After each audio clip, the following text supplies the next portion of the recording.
अस्सलाम वालेकुम प्यारे बच्चों। हम जो ये नज़म पढ़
हमारी तारीख, तो इन्होंने तारीख के हिसाब से लिखी है कि किस तरह हिंदुस्तान की जो तारीख थी पहले अंग्रेज़ों ने अपने हिसाब से लिखी थी, उसके बाद हिंदुस्तानियों ने 47 आज़ाद के बाद अपने हिसाब से लिखा है।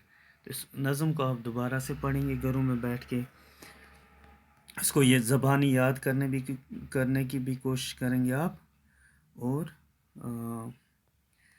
इसके सवालात जो हैं आगे आएंगे उसे भी हम साथ साथ करते रहेंगे। बाकी अल्लाह हाफ़िज़।